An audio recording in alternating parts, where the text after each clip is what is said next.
আল্লাহ রব্বুল আলামিন মানুষকে কেন আশরাফ করে সৃষ্টি করলেন, কেন সর্বোৎকৃষ্ট করে সৃষ্টি করলেন? কুল কায়নাতের মধ্যে অনেক মাখলুক ছিল, অনেক বড় বড় মাখলুক ছিল। সূর্যের মতো এই পৃথিবীর চাইতে 13 লক্ষ গুণ বড় এমন আল্লাহ তাআলা সৃষ্টিও ছিল। কিন্তু আল্লাহ রব্বুল আলামিন ওই সমস্ত সৃষ্টিকে, মাখলুককে শ্রেষ্ঠ আশরাফ বলে আখ্যা দেননি। মানুষকে কেন আশরাফ করে সৃষ্টি করলেন? আল্লাহ রব্বুল আলামিন বলেন, দুনিয়ার পৃথিবীর আমার মাখলুকাতের মধ্যে যত মাখলুক, যত সৃষ্টি আছে, সব কিছুকে আমি মানুষের উপকারের জন্য, মানুষের জন্য সৃষ্টি করেছি। আর এই মানুষ নামক মাখলুককে আমি রব্বুল আলামিন স্বয়ং আমার নিজের জন্য সৃষ্টি করেছি। বলেন সুবহানাল্লাহ। আল্লাহ রব্বুল আলামিন বলেন, ওয়ামা খালাকতুল জিন্না ওয়াল ইনসা ইল্লা লিয়াবুদুন, আমি মানুষ এবং জিন জাতিকে সৃষ্টি করিনি, তবে একমাত্র আমার ইবাদতের জন্য, আমার গোলামির জন্য সৃষ্টি করেছি। আর দুনিয়ার যত মাখলুক তোমরা দেখো, সব মাখলুককে আমি মানুষের উপকারের জন্য সৃষ্টি করেছি, মানুষের গোলামির জন্য সৃষ্টি করেছি। আসমানকে আমি সৃষ্টি করেছি, আসমান মানুষের জন্য বৃষ্টি বর্ষণ করবে। সূর্যকে আমি সৃষ্টি করেছি, এই সূর্য তাপ দিবে মানুষের উপকারের জন্যে। আমি প্রাণীকে সৃষ্টি করেছি, গরু ছাগল মহিষকে সৃষ্টি করেছি, আমি মানুষ তার থেকে উপকার গ্রহণ করবে, দুগ্ধ পান করবে। মানুষ তার গরুর গোশত খাবে, তার গোশত খাবে, আহার রূপে তাকে ব্যবহার করবে। আমি ঘোড়াকে সৃষ্টি করেছি মানুষের বাহন স্বরূপ, গাড়ি স্বরূপ, তার উপরে চড়ে মানুষ হাজার হাজার মাইল তার উপরে চড়ে আরোহণ করবে। আমি দুনিয়ার এভাবে সমুদ্রের যত প্রাণী আছে, মাছ মুখী মাছ আছে, এগুলোকে আমি সৃষ্টি করেছি মানুষের আহার খাবারের যোগ্য করে। আমি পৃথিবীতে অন্য অন্য পশুকেও সৃষ্টি করেছি মানুষের জন্য। আর সূর্যকে সৃষ্টি করেছি মানুষকে তাপ দিবে, গরম তাপ দিবে, গরম তাপ দিবে। চন্দ্রকে সৃষ্টি করেছি, যখন রজনী হবে, রাত্র হবে, অন্ধকারাচ্ছন্ন পৃথিবী হয়ে যাবে, তখন ওই চন্দ্রের আলো দেখে মানুষ যাতে তার গন্তব্যে পৌঁছতে পারে। কিন্তু আমি রব্বুল আলামিন মানুষকে সৃষ্টি করেছি একমাত্র আমার উপকারের জন্য। দুনিয়ার সব মাখলুককে মানুষের উপকারের জন্য সৃষ্টি করেছি, আর মানুষকে আমি আমার জন্য সৃষ্টি করেছি, আমার জন্য। সেটাই হলো আমার ইবাদত করবে, মানুষ আমার ইবাদত করবে, আমার সমীপে আমার কাছে আত্মসমর্পণ করবে, আমার নাফরমানি করবে না, আমি যা বলবো তা পালন করবে। কিন্তু মানুষের অবস্থা এমন, মানুষের মধ্যে দুই শ্রেণী। এক শ্রেণীর মানুষ আল্লাহকে মানবে, আরেক শ্রেণীর মানুষ আল্লাহকে নাফরমানি করবে, আল্লাহকে মানবে না।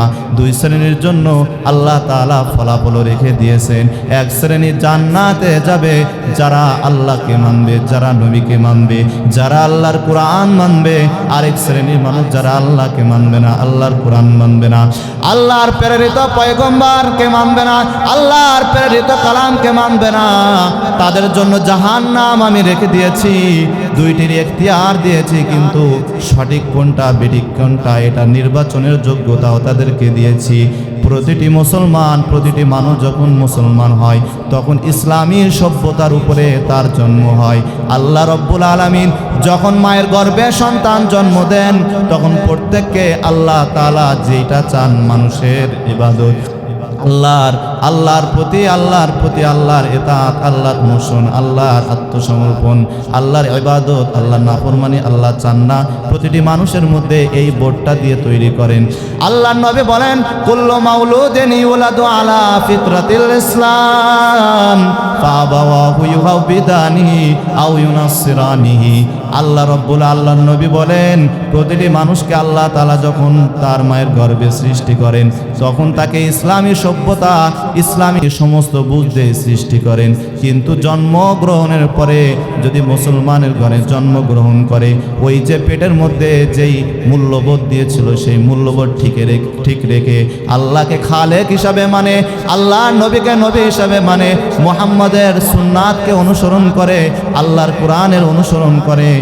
আর যার মধ্যে আর যদি নাফরমান কাফেরের ঘরে, বেঈমানের ঘরে জন্মগ্রহণ করে, তো বেঈমান যেমন আল্লাহকে মানে না, সে তার মুসলমান সন্তানকেও সে আল্লাহকে না মানার জন্য নির্দেশ দেয়, তাকেও সেই পথে পরিচালিত করে।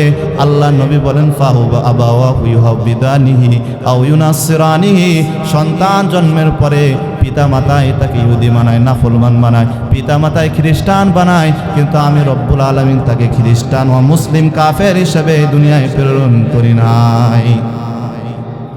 আমাদের মধ্যে আমরা যারাই পৃথিবীতে আসছি, এজন্য আমরা বলি যে মুসলমানের ঘরে আল্লাহ তাআলা আমাদেরকে জন্ম দিয়েছেন, এটা আলহামদুলিল্লাহ বলি না?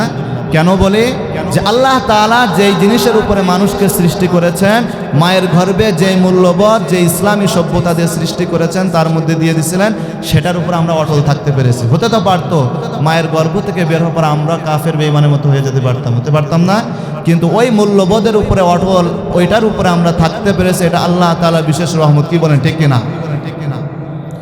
প্রিয় ভাইরা আমার, আল্লাহ রব্বুল আলামিনের হুকুম পালন করতে হলে, আল্লাহ রব্বুল আলামিনের পথ পন্থায় চলতে হলে, আল্লাহর ইতাআত করতে হলে, আল্লাহর ধর্ম মানতে হলে, আল্লাহর নাফরমানি থেকে বেঁচে থাকতে হলে আল্লাহ তাআলার দেওয়া মনোনীত ধর্মকে পালন করতে হবে। আল্লাহ তাআলার দেওয়া পথ ও পন্থাকে পালন করতে হবে। ব্যক্তিগত কোনো সিদ্ধান্ত, ব্যক্তিগত কোনো আদর্শ মেনে চললে হবে না। আব্রাহাম লিঙ্কের আদর্শ মেনে চললে হবে না। দিল্লি পিন্ডি কোনো আমেরিকা পশ্চিমাদের সংস্কৃতি মেনে চললে হবে না। আল্লাহ রব্বুল আলামিন কালামে পাকের মধ্যে বলেন, ইন্নাদ দীনা ইনদাল্লাহিল ইসলাম। আল্লাহ রব্বুল আলামিনের কাছে পূর্বের যত ধর্ম ছিল, যেটা আল্লাহ নিজেই দিয়েছেন, ইহুদিয়াত, নাসরানিয়াত, তাওরাতের শরিয়াত দিয়েছেন, জাবুরের শরিয়াত দিয়েছেন, ইনজিলের শরিয়াতও দিয়েছেন। পূর্বর নবীদেরকে যে শরিয়াত দিয়েছেন, সব ধর্ম বাতিল করে দিয়েছেন। সর্বশেষ আখেরি নবী হযরতে মুহাম্মদুর রাসূলুল্লাহ সাল্লাল্লাহু আলাইহি ওয়াসাল্লাম, আল্লাহর নবী আখেরি নবী মুহাম্মদুর রাসূলুল্লাহ সাল্লাল্লাহু আলাইহি ওয়াসাল্লামকে যে শরিয়াত দিয়েছেন, কালামুল্লাহ কুরআন, এই শরিয়াতই হলো আখেরি উম্মত, কিয়ামত পর্যন্ত আগন্তুক যত মানুষ আসবে, যত মানুষ সৃষ্টি হবে, তাদের জন্য মাযহাব, তাদের আদর্শ। কিয়ামত পর্যন্ত আগন্তুক যত মানুষ আসবে পৃথিবীতে, তাদের আদর্শ, তাদের মাযহাব, তাদের শরীয়ত, তাদের জীবন বিধান হলো কোরআন। এই কোরআনকে যারা অনুসরণ করবে, এই শরীয়তকে যারা অনুসরণ করবে, তারাই আল্লাহ তাআলার ইবাদতি বান্দা, তারা আল্লাহ তাআলা অনুসরণীয় বান্দা। আর যারা এগুলোকে অনুসরণ করবে না, ব্যক্তিগত সিদ্ধান্তে চলবে, তারা আল্লাহ তাআলা নাফরমানি বান্দা বলে গৃহীত হবে। বলেন নাউজুবিল্লাহ। প্রিয় ভাইরা আমার, আল্লাহ রব্বুল আলামিন নবীর উপরে যে কোরআন নাযিল করেছেন, এই কোরআনই হলো কিয়ামত পর্যন্ত আগন্তুক যত মানুষ আসবে এই পৃথিবীতে, সবার জন্য জীবন বিধান। এই জীবন বিধানকে যারা অনুসরণ করে চলবে, তারাই নাজাত পাবে। আর এই জীবন বিধানকে যারা অনুসরণ করে চলবে না, তাদের জন্য রয়েছে পরপারে জাহান্নাম। আর এই কোরআনকে অনুসরণ কিভাবে করতে হবে, এজন্য এই কোরআনকে অনুসরণ করার দিক দেখানোর জন্য যার উপরে কোরআন নাযিল হয়েছে, মুহাম্মদুর রাসূলুল্লাহ সাল্লাল্লাহু আলাইহি ওয়াসাল্লাম, তার মাধ্যমে কোরআন তার উপরে নাযিল করে প্র্যাকটিক্যালি আল্লাহ তাআলা দেখাই দিয়েছেন। নবী চলে গেছে, নবীর পরে নবীর উম্মতের মধ্যে যারা শ্রেষ্ঠ হবে, নবীর উম্মতের মধ্যে যারা নবীর রাহবার হবে, তাদের উপরে দায়িত্ব দিয়ে গেছেন এই কোরআনকে মানুষের মাঝে বুঝাইবে, যাতে কোনো মানুষ, যাতে কোনো দিল্লি পিন্ডি, কোনো আব্রাহাম লিঙ্কের আদর্শের অনুসরণ না করে। আল্লাহ রব্বুল আলামিন আল্লাহর ইতাআতের জন্য একমাত্র ধর্ম, আল্লাহ তাআলার মাযহাব, আল্লাহ তাআলার আদর্শ হলো ইসলামে। ইসলাম ছাড়া অন্য কোনো ধর্ম, অন্য কোনো আদর্শ যদি কেউ পালন করে, আল্লাহ রব্বুল আলামিনের দরবারে এটা গৃহীত হবে না। আল্লাহ তাআলা কোরআনের মধ্যে বলেন, ওয়া মান ইয়াবতাগি গায়রাল ইসলামি দীনান ফালাই ইউকবালা মিন, যারা নাকি ইসলাম ধর্ম ছাড়া অন্য কোনো ধর্ম গ্রহণ করবে, তাদের থেকে এই ধর্ম কবুল করা হবে না। আমার পূর্বের যদি শরিয়াত ধর্ম যদি গ্রহণ করে, ওইগুলা রহিত হয়ে গেছে, সেগুলা অনুযায়ী আমল করলে আমল হবে না। আমি আল্লাহ রব্বুল আলামিন এই কালামকে যখন আমি নাজিল করেছি, যখন এই শরীয়তকে সমাপ্ত করেছি, যখন নবীর উপরে শরীয়তকে মনোনীত করে দিয়েছি, আমি আল্লাহ রব্বুল আলামিন এই কালামে সর্বশেষ আয়াত নাজিল করে দুনিয়ার সকল মানুষদেরকে, বান্দাদেরকে জানিয়ে দিয়েছি, আল ইয়াউমা আকমালতু লাকুম দীনাকুম ওয়া আতমামতু আলাইকুম নি'মাতি ওয়া রাদিতু লাকুমুল ইসলাম দীনা। আজ তোমাদের জন্য তোমাদের ধর্মকে, তোমাদের শরীয়ত পূর্ণাঙ্গ করে দিলাম। ওয়া রাদিতু লাকুমুল ইসলাম দীনা, একমাত্র আদর্শ, একমাত্র মাযহাব, একমাত্র পথ পন্থা শরীয়ত হিসাবে আমি এই কোরআনকে তোমাদের জন্য, ইসলামকে আমি তোমাদের জন্য মনোনীত করেছি। আর এই ধর্মকে সমস্ত বাতিল ধর্মের উপরে, বাতিল আদর্শের উপরে বিজয় লাভ করার জন্য, গালেব করার জন্য আমি রব্বুল আলামিন আমার নবীকেও প্রেরণ করেছি। আর পূর্বের যত আমার শরীয়ত, আমার ধর্ম, আমার আদর্শ ছিল, সেগুলাকেও বাস্তবায়ন করার জন্য আমি এক এক করে নবী প্রেরণ করেছি। সর্বশেষ কিয়ামত পর্যন্ত আমি আমার এই ধর্ম, মনোনীত ধর্ম গালেব করার জন্য আমি নবীকে পাঠিয়েছি।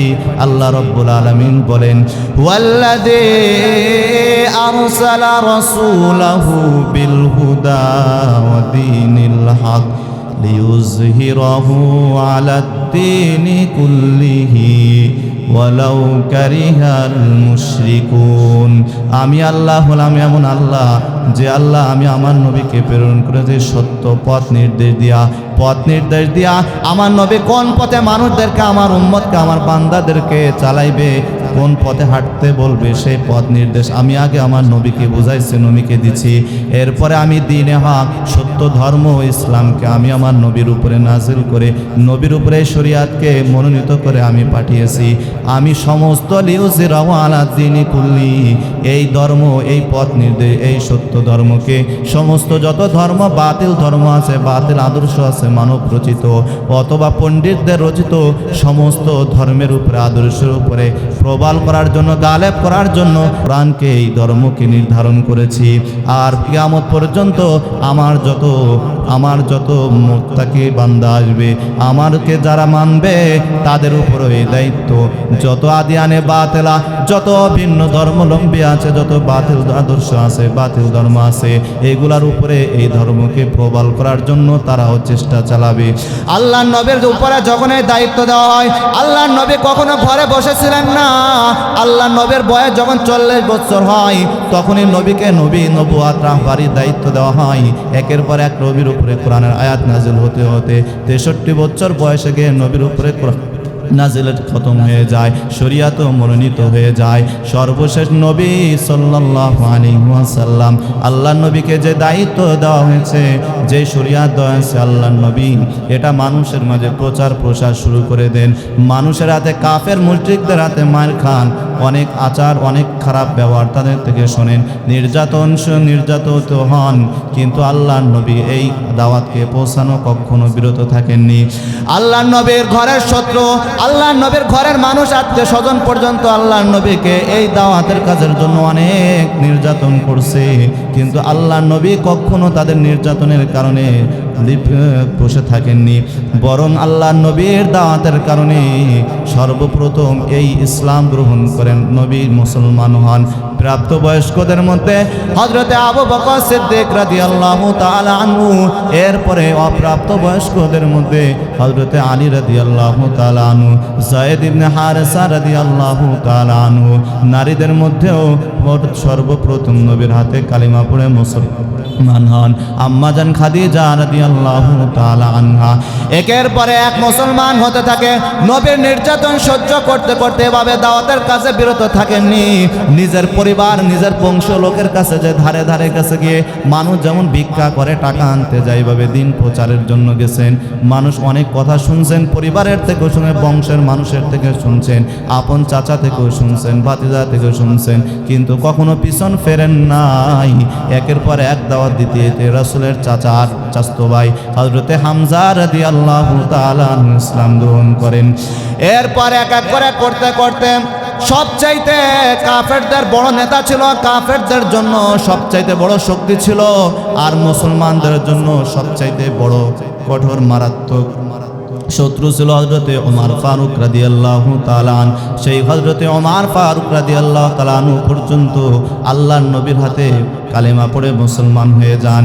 আল্লাহর হযরতে ওমর ফারুক রাদিয়াল্লাহু তাআলা আনহুর ইসলাম গ্রহণ এই ইসলামী ইতিহাসের মধ্যে অনেক বিদায়দায়ক ছিল, অনেক আশ্চর্যপূর্ণ ছিল। হযরতে ওমর ফারুক রাদিয়াল্লাহু তাআলা আনহু সহজে ইসলাম গ্রহণ করেননি। এমন একটি ঘটনা প্রেক্ষাপটের সম্মুখীন হয়েছেন যে কোরআনের আসর তার মধ্যে লেগে তিনি ইসলাম গ্রহণ করেন। হযরতে ওমর ফারুক রাদিয়াল্লাহু তাআলা আনহু উনি কাফেরদের বড় একজন শক্তিধর এবং অনেক সাহসী একজন নেতা ছিলেন। টকবকে 33 বছর বয়সে যুবক ছিলেন। কাফেররা বিভিন্ন ক্ষেত্রে তাকে ব্যবহার করত। যখন রাসূল করিম সাল্লাল্লাহু আলাইহি ওয়াসাল্লামের তিনি দেখলেন মানুষের মাঝে, কাফেররা দেখলো মানুষের মাঝে ইসলামকে প্রসার করে আস্তে আস্তে সব মানুষ তো ইসলামের গণ্ডির মধ্যে ঢুকে যায়। এমনকি হযরতে ওমর শেষ পর্যন্ত ঢুকছে। তখন কাফেররা তারা বৈঠক করে, সমাবেশ করে, বৈঠক পরামর্শ মজলিস বসায় কি করা যায়, মুহাম্মাদের আন্দোলন বন্ধ করতে হবে। মুহাম্মাদের যদি আন্দোলন বন্ধ করা না যায় তাহলে আমাদের মধ্যে অনেক বড় বড় লিডার দেখাচ্ছে, তার কারণে মুসলমান হয়ে যাবে, আমাদের হাত ছাড়া হয়ে যাবে। উপস্থিত মজলিসের মধ্যে কেউ দায়িত্ব গ্রহণ করতে পারে না যে মুহাম্মাদের আন্দোলন বন্ধ করতে হলে তার কল্যাণ নিয়ে আসতে হবে। নাউজুবিল্লাহ। কেউ রাজি হয় না, কেউ সাহস করে না। ওমর রাদিয়াল্লাহু তাআলা হঠাৎ মাঝখান দিয়ে দাঁড় হয়ে গেলেন। হযরতে ওমর রাদিয়াল্লাহু তাআলা বলেন, আমি এই দায়িত্ব গ্রহণ করতে পারবো, এই সাহস আমার আছে। তখন লিডার যারা ছিল সকলে বলে, ঠিক আছে ওমর, তোমাকে আমরা এই দায়িত্ব দিলাম। হযরতে ওমর ফারুক রাদিয়াল্লাহু তাআলা তৎক্ষণাৎ নাঙ্গা তলোয়ার নিয়ে রওনা হন, নবীজির বাড়ির দিকে, নবীজির দিকে রওনা হন। প্রতিমধ্যে জৈনক ব্যক্তির সঙ্গে সাক্ষাৎ। জৈনক ব্যক্তি বলে, হে ওমর, তুমি নাঙ্গা তলোয়ার নিয়ে এত ক্ষিপ্ত হয়ে কোথায় যাচ্ছ, কোন দিকে যাচ্ছ?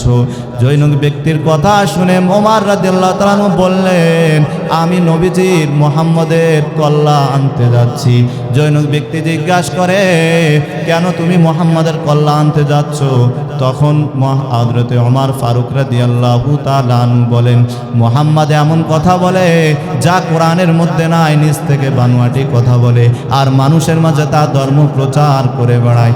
জৈনক ব্যক্তি আবার বলেন, তুমি যার কল্যাণে আসার জন্য যাচ্ছ, তুমি কি জানোনি তার হাতে তোমার স্বয়ং বোন এবং তোমার বোন জামাই বলো কালিমা পড়ে মুসলমান হয়ে গেছে? ওমর বলে, না না, আমি তো তা জানি না। এখন তো ওমরের রাগ আরো বেড়ে যায়, সে আরো বিদগ্ধ হয়ে যায়, তার শরীর, তার চক্ষু লাল টকটকে হয়ে যায়। তখন নবীর পথ বাদ দিয়া এবার বোনের পথ ধরছে। আগে বোনকে শায়েস্তা করবে, এরপরে হলো নবীর বিষয়। যাইতে যাইতে বোনের বাসার পাশে যায়, দেখে ভিতর থেকে কোরআনের আওয়াজ। ঢুইকা দেখে বোন কোরআনুল কারীম সামনে নিয়ে তেলাওয়াত করে। সঙ্গে সঙ্গে তাকে চড় মারা শুরু করে। এমন মারতে তাকে মারতে সে জখম হয়ে যায়, তার শরীর রক্তে রঞ্জিত হয়ে যায়। একটু পরে ওমর রাদিয়াল্লাহু তাআলা মনের মধ্যে ভাবনা আসে যে বোনকে এত মারলাম, এরপরও তো বলল না আমি ইসলাম ধর্ম ত্যাগ করব, কোরআন পড়া বাদ দেব, মুহাম্মাদের অনুসরণ বাদ দিব।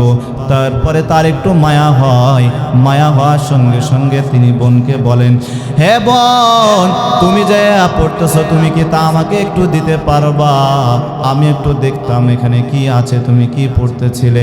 আপনারা জানেন হযরতে ওমর মদিনার মানুষ ছিলেন, আরব ভাষায় শিক্ষিত ছিলেন। কোরআন যেহেতু আরব ভাষায়, তাদের জন্য কোরআন দেখলে বোঝা সহজ বিষয়। কি বলেন, ঠিক না? আমরা যেমন বাংলা ভাষা আমরা দেখলে যে কোনো বাংলা ভাষা বুঝি না, আমরা বুঝি, কারণ আমাদের ভাষা বাংলা। তো যখন কোরআন দেখলেন বোনের সামনে, কোরআন সামনে নিলেন, তা হালকা কয়েক পৃষ্ঠা উল্টায় দেখলেন যে না, সবই তো ঠিক আছে, মুহাম্মদ যা বলতো কোনো কথা তো মিথ্যা নাই। এবার হযরতে ওমর বোনকে ডাক দিয়ে বলে, তুমি আমাকে একটু কোরআন দাও।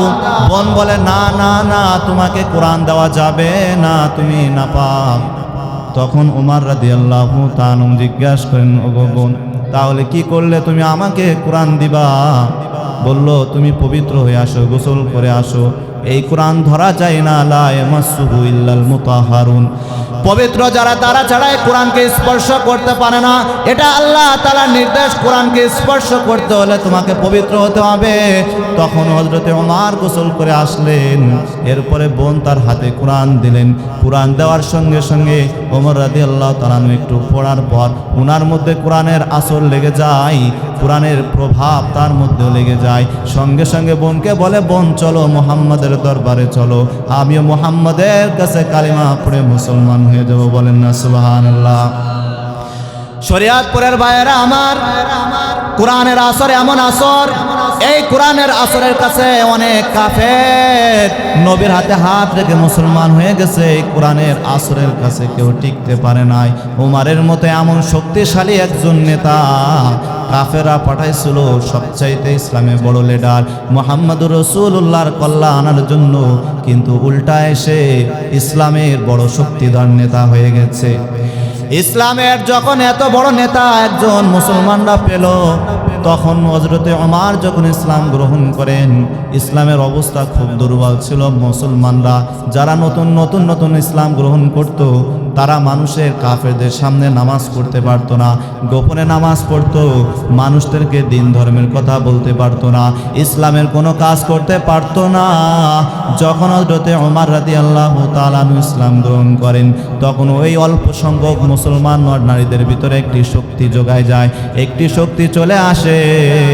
এখন আর কোনো ভয় না, আমাদের পক্ষে ওমর আছে।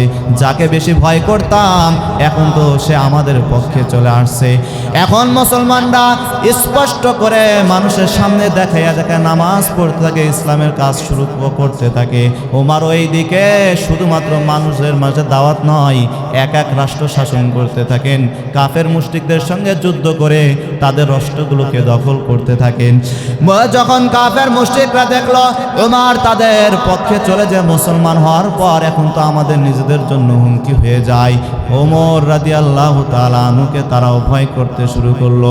এদিকে রোম সম্রাট যখন দেখলো হযরতে ওমর এক এক রাষ্ট্র দখল করতে করতে, ইসলামী শাসন করতে করতে ওই সময়ের অর্ধ পৃথিবী অর্ধ জাহানের শাসক তিনি হয়ে গেলেন, তখন রোম সম্রাটের মধ্যেও ভয় সৃষ্টি হয়ে যায়, ভীতি সৃষ্টি হয়।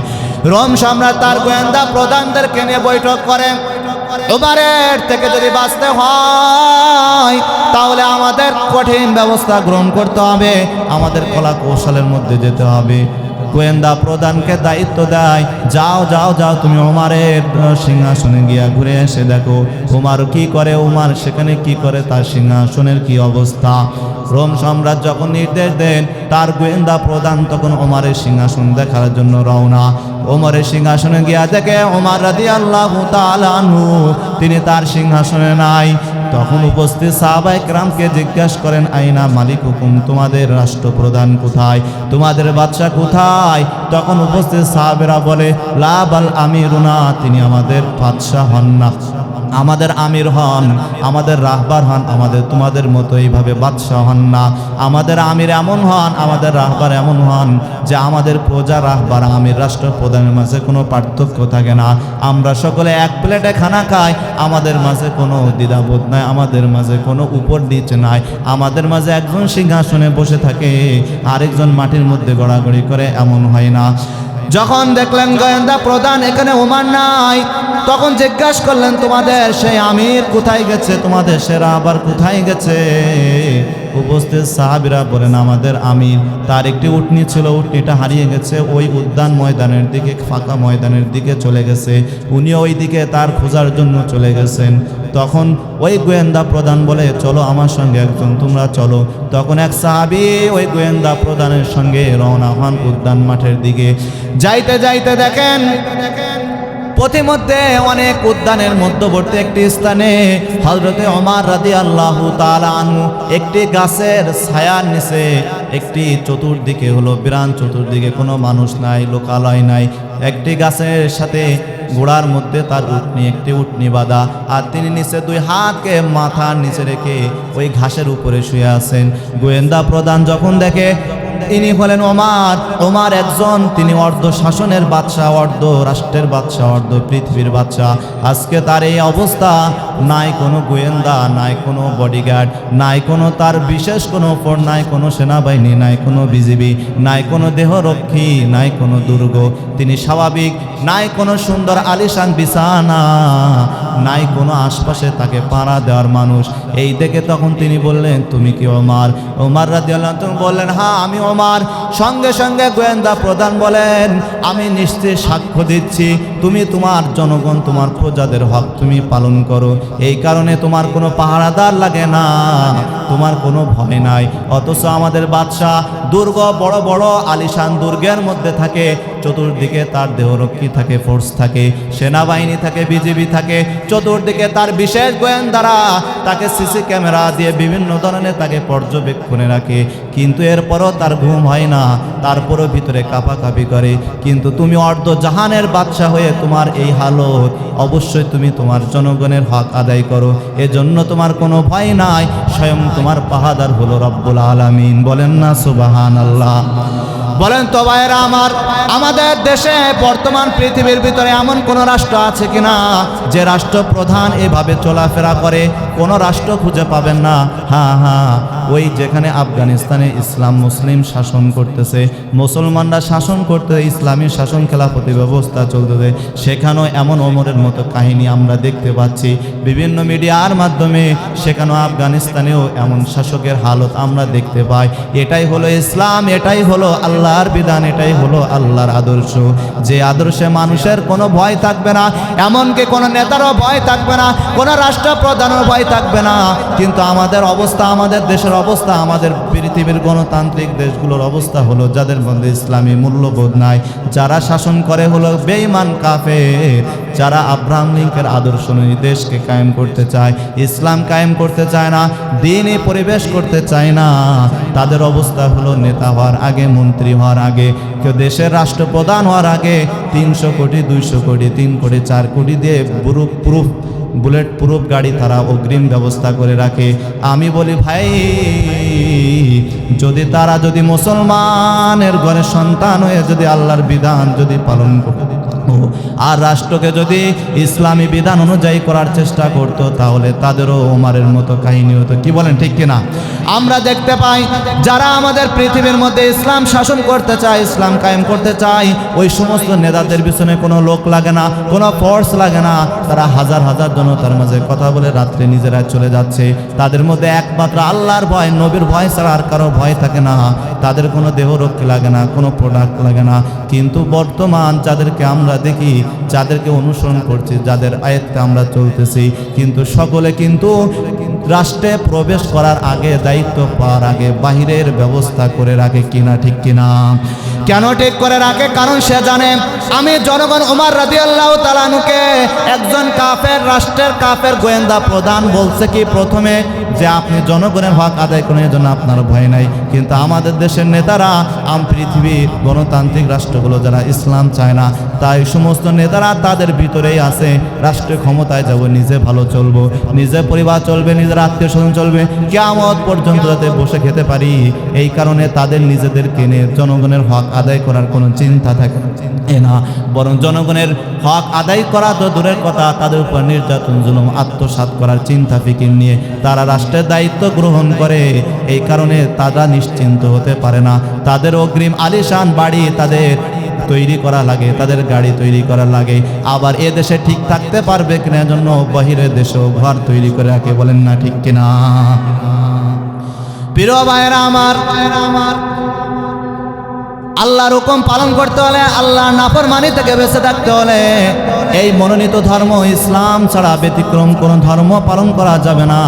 আর যারা মুসলমান হবে তাদের উপরে দায়িত্ব অটোমেটিক চলে আসছে, এই ইসলামকে সমস্ত ধর্মের উপরে বিজয় লাভ করাইতে হবে। সমস্ত ধর্মের উপরে নবী যেমন দাঁড়ে দাঁড়ে গিয়ে ধর্মকে প্রচার করেছেন, জিহাদ যুদ্ধ করেছেন, কষ্ট করেছেন, অনুরূপভাবে কিয়ামত পর্যন্ত আগন্তুক সব উম্মত নবীর হিসাবে, নবীর উম্মত হিসাবে নবীর সেই দায়িত্ব পেয়ে গেছে। এজন্য সমস্ত মুসলমানের উপরে খারাপিকে বর্জন করা এবং আমর বিল মারুফ, ভালো জিনিসের নির্দেশ দেওয়া, ভালো জিনিস নিজে পালন করা, নাহি আনিল মুনকার, অন্যকে খারাপ জিনিস থেকে বাধা প্রদান করা, এটা তাদের উপরে ফরজ। আল্লাহর নবী বলেন, মান রাআ মিনকুম মুনকারান ফালিগাইরহু বিয়াদিহি ফাইন লাম ইয়াস্তাতি ফাবিলিসানিহি ফাইন লাম ইয়াস্তাতি ফাবিকলবিহি। তোমাদের মধ্য থেকে যারা কোনো খারাপ কাজ দেখবে, গান বাজনা কি হয় না এলাকায় বলেন? আমাদের দেশে কি গান বাজনা হয় কিনা? গাছ বাজনা কি ইসলাম সমর্থন করে? এতে কি মানুষের ক্ষতি হয় না? মানুষের ক্ষতি হয়। এটাও হলো মুনকার, এটা হলো খারাপ জিনিস। এলাকার ভিতরে মেয়ে ছেলে মেয়েদের অবাধ মেলামেশা হয় না? হয়।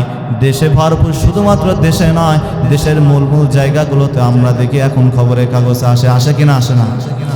এগুলা বন্ধ করা, এগুলার জন্য মুসলমানদের ঐক্যবদ্ধ প্রতিবাদ করা, এগুলার জন্য বাধা দেওয়া, এটা সমস্ত মুসলমানের উপরে দায়িত্ব। যদি হাত দ্বারা না পারে ফাবিলিসানি, আল্লাহর নবী বলেন জবান দ্বারা, মুখে হলেও তাকে বলতে হবে। তুমি যদি ভয় করো না জানি পরে সে আমার বাড়ি হামলা করে কিনা, আমাকে মারে কিনা, না জানি আমার কারো উপরে আক্রমণ করে কিনা, তাহলে বুঝে নিবা ওয়াযালিকা আযাফুল ঈমান, তুমি হলে সবচাইতে দুর্বল ঈমান। কারণ আল্লাহ নবী বলেন, যদি জবানও যদি শিকার কাউকে প্রতিবাদ করতে না পারে, জবানের মাধ্যমে কাউর খারাপই যদি বন্ধ করতে না পারে, সর্বশেষ তার স্রোত হলো ফাবি কলবি, মনে মনে ঘৃণা করবে।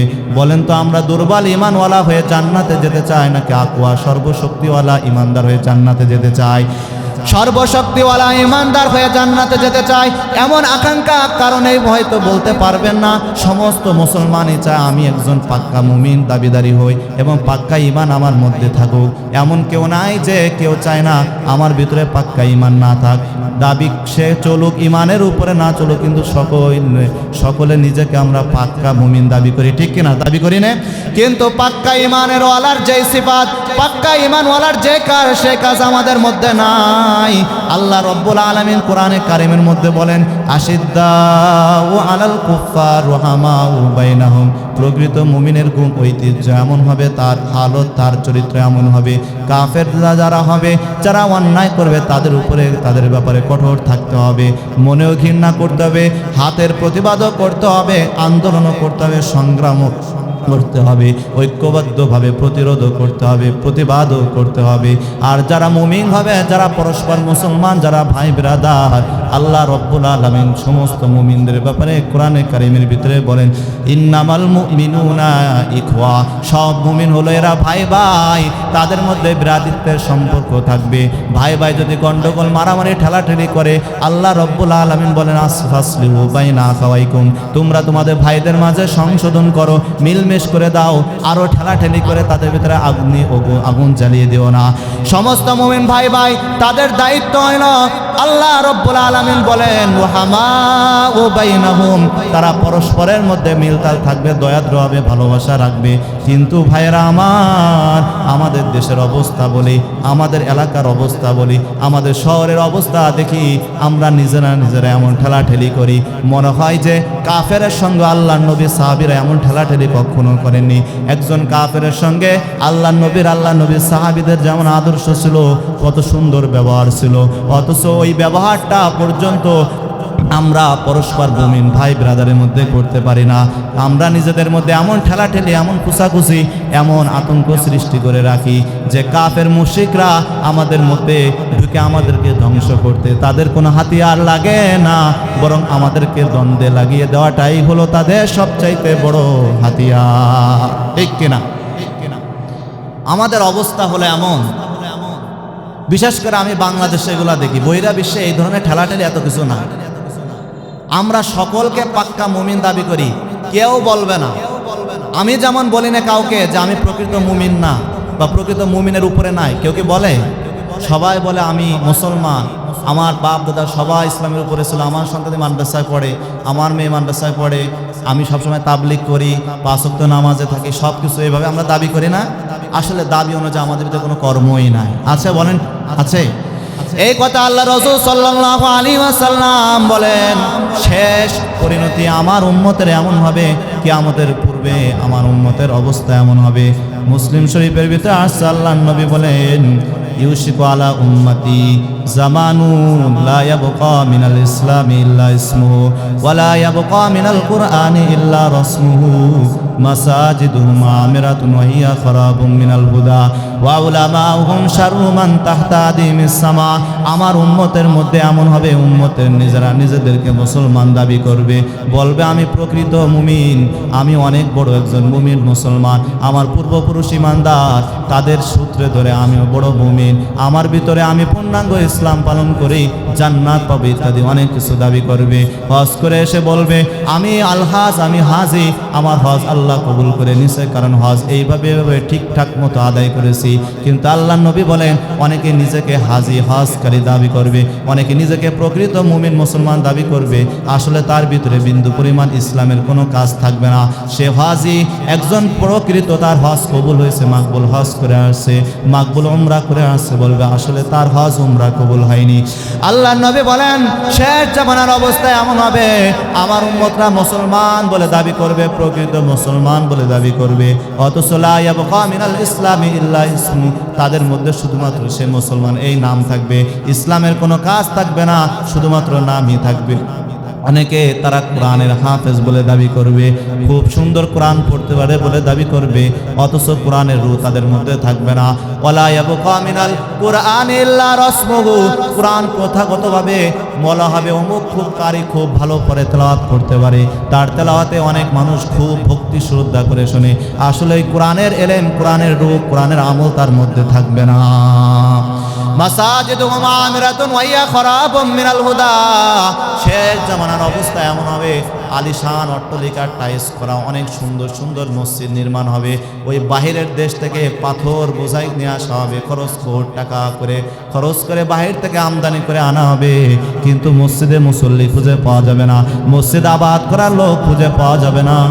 আল্লাহ নবী আরও বলেন এই সময় যারা ইসলামকে পালন করবে, যারা আলেম হবে, যারা কোরআন হাদিসের দ্বারক বাহক হবে, তাদের মধ্যে পরিস্থিতি এমন হবে ওয়া উলামাউহুম শাররু মান তাহতা আদিমিস সামা, আসমানের নিচে যদি খারাপ কেউ যদি করে সবচাইতে খারাপই আলেমদের দ্বারা ঘটবে।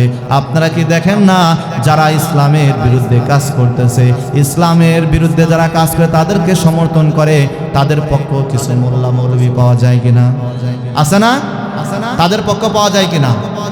স্পষ্ট যখন শরিয়াতের মাসালা থাকে, শরিয়াতের বিধান যেখানে স্পষ্ট, এক পক্ষ ইসলামের কাজ করতে চায়, তার মনে কি থাকুক না থাকুক দরকার নেই, তার বাহ্যিক কাজ আমরা যদি দেখি যে না ইসলামকে সমর্থন করতেছে, ইসলাম কায়েমের কাজ করতেছে, চাঁদাবাজি করে না, ছিনতাই করে না, রাহজানি করে না, পরস্পর ভাই ব্রাদারের মধ্যে গন্ডগোল পাকাইয়া দেয় না, অন্যের জমিন আত্মসাৎ করে ভোগ করে না, নামাজ পড়ে, সব কিছু করে দেশের মধ্যে সব কিছু প্রতিষ্ঠা করতে চায়, বলবেন তাদের পক্ষে মানুষও থাকে, তাদের বিপক্ষেও থাকে, তাদের বিপক্ষে যারা থাকে তাদের মধ্যেও কিছু দালাল আলেম থাকে কিনা? থাকে না? এই সমস্ত যারা থাকবে আল্লাহ নবী বলেন এরাই হলো আমার শেষ জামানার উম্মতের মধ্যে সবচাইতে নিকৃষ্ট হবে, কারণ আল্লাহ রাসূল আরেক হাদিসে বলেন যদি এই পৃথিবীর মধ্যে এই জমিন আসমানের নিচে জমিনের উপরে সবচাইতে ভালো যদি কাউকে পাও, খিয়ারুকুম খিয়ারুল উলামা ওয়া শিরারুকুম শিরারুল উলামা, সবচাইতে যদি ভালো একেবারে হাই লেভেলের ভালো এই দুনিয়ার ভিতরে তা আলেমদের ভিতরে খুঁজে পাবে, অর্থাৎ একেবারে ভালো হলে সর্বোচ্চ সাইড মেলে তারাই তাদের মধ্যে পাওয়া যাবে। কারণ অন্য অন্য একজন সাধারণ মানুষ যত দিক থেকে সব কিছু ঠিক আছে, কিন্তু কিছু না কিছু একটা দিক থেকে একজন ওনার স্থানে একজন আলেম তার মধ্যে কিছুর দিক থেকে হলো বেশি আছে।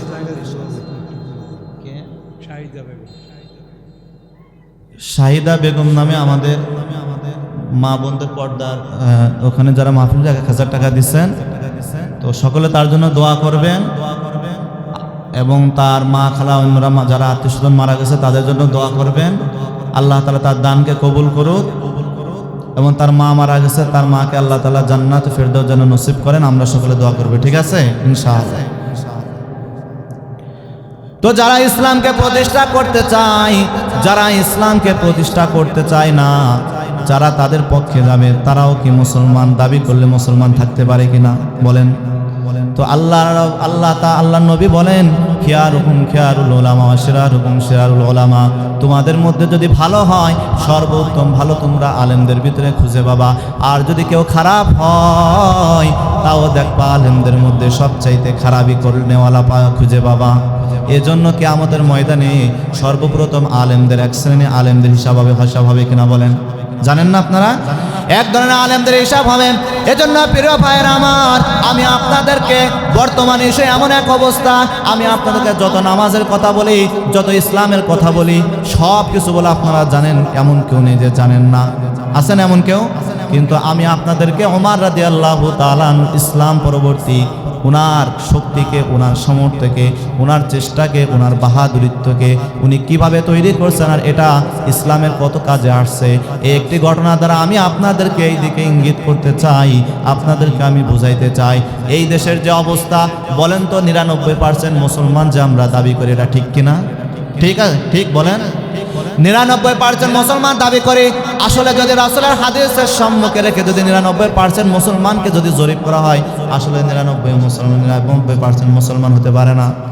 কারণ আমাদের মধ্যে এমন, আমরা সবাই হলো নামে মুসলমান কিন্তু কামে মুসলমান নয়।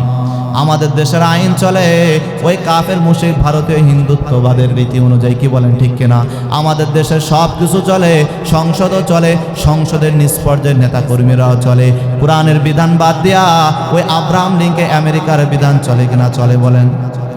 আমরা মুসলমানরা দেশ স্বাধীন হয়েছে আলহামদুলিল্লাহ, যারা স্বাধীন করেছে তাদের জন্য আমাদের শুকরিয়া, তাদের জন্য আমরা দোয়া করি, কারণ তারা একটি ভালো কাজ করেছে। দেশ কারা স্বাধীন করেছে? মুসলমানরা স্বাধীন করেছে।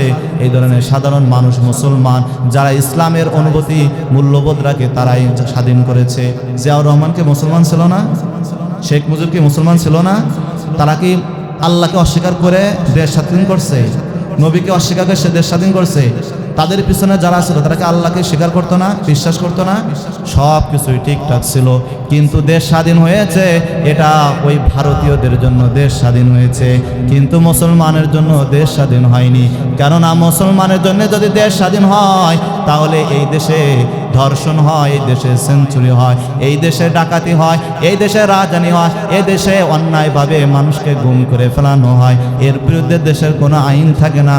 আইন থাকে যখন নাকি ওই বাউল ফাউল সরকারের মতো ব্যক্তিরা যখন আল্লাহকে নিয়ে কটূক্তি করে, নবীকে নিয়ে কটূক্তি করে, কোরআনের আয়াতকে নিয়ে কটূক্তি করে, যখন কিছু প্রকৃত ইমানদার তৌহিদি জনতা সরকারিভাবে কোনো পদক্ষেপ না দেখে, তাদের ইমানের ঝাঁজ, ইমানের দক্ষতা ঠিক না রাখতে পেরে তারা যখন তাদেরকে প্রতিবাদ করতে যায়, অর্থাৎ আল্লাহর নবীর ওই হাদিসের প্রথম অংশ পালন করতে যায়, আল্লাহর নবী যে বলছেন মান রাআ মিনকুম মুনকারান ফালিগাইরু বিয়াদিহি, যে হাত দ্বারা ওই খারাপ জিনিস প্রতিহত করবা, সেই জিনিস যখন পালন করতে যায় তখন সরকারি আইন, মানবতার আইন চলে আসে।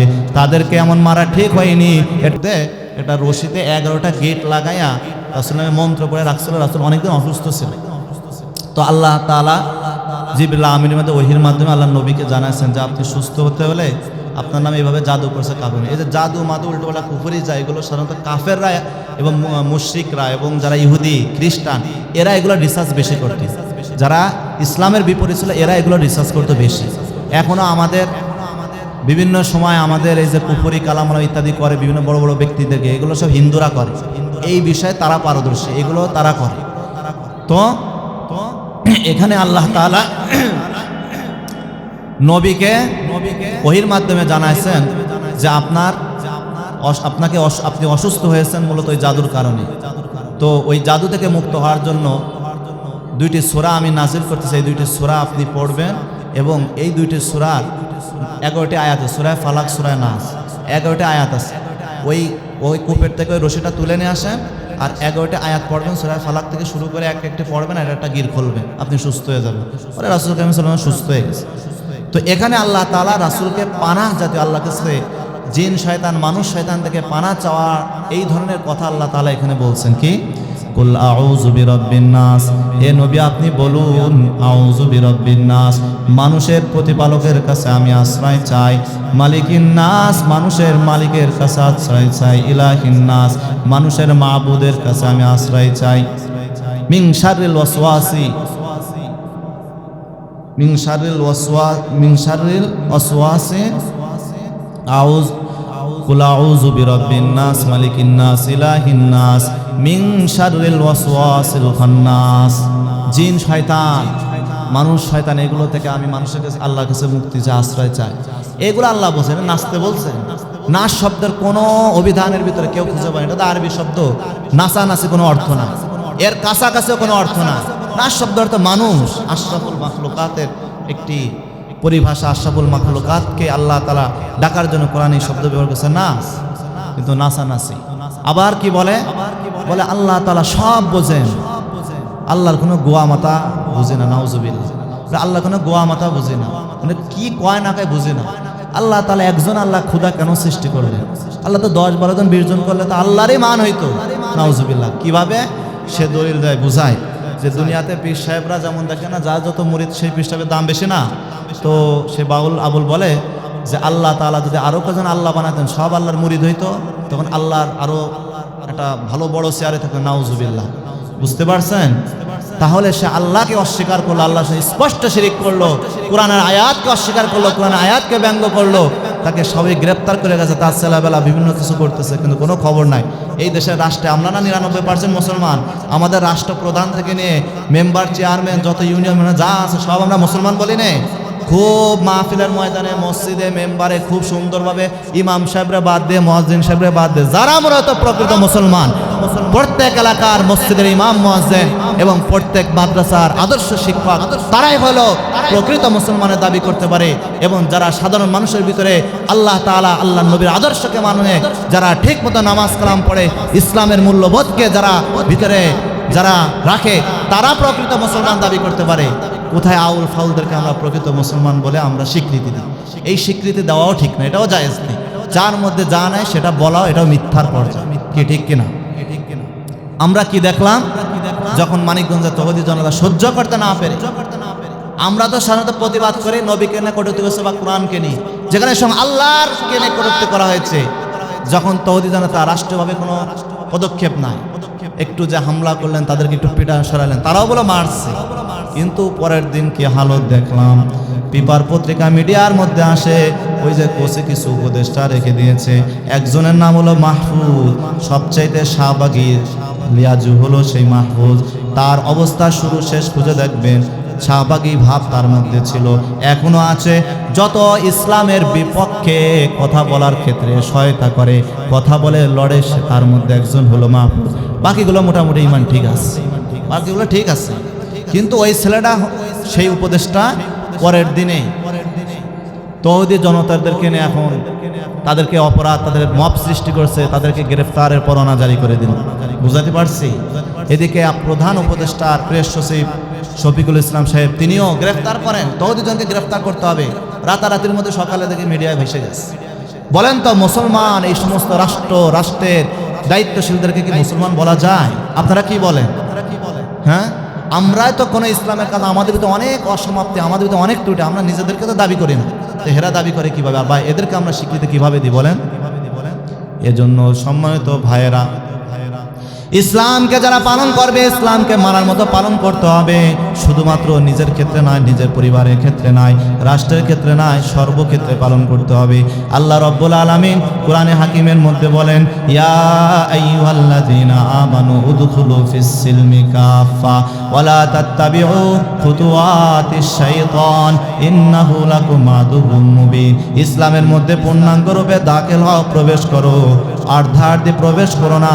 পারিবারিক জীবনে শুধু ইসলাম নয়, শুধু রাষ্ট্রীয় জীবনে ইসলাম নয়, সামাজিক জীবনে ইসলাম নয়, সর্বক্ষেত্রে ইসলামকে নিয়ে তোমরা চলো, ইসলামের ফলো করো, ইসলাম অনুসরণ করে চলো। তাহলে তোমাদের জন্য যে ওয়াদা করেছি, আমি এমন ওয়াদা করেছি, আদাতুল ইবাদিয়াস সালিহিনা মা লা আইনুন রাআত ওয়ালা উযুনুন সামিআত ওয়ালা খাতারা আলা কলবি বাশার। আমি আমার বান্দার জন্য এমন কিছু সৃষ্টি করে রেখেছি পুরস্কার স্বরূপ। আজ পর্যন্ত কোনো মানুষ তা দেখে নাই, কোনো কান তা শুনে নাই, আজ পর্যন্ত কোনো মানুষ তা কল্পনায়ও করতে পারে নাই, এমন জিনিস তাদেরকে দেওয়া হবে। এজন্য প্রিয় ভাইয়েরা আমার, নামাজের সময় হয়ে গেছে। ইসলামকে দেশের মধ্যে, নিজের পরিবারের মধ্যে, নিজের সমাজের মধ্যে, নিজের রাষ্ট্রের মধ্যে কায়েম করার জন্য, প্রতিষ্ঠা করার জন্য আমরা প্রস্তুত আছি কিনা বলেন?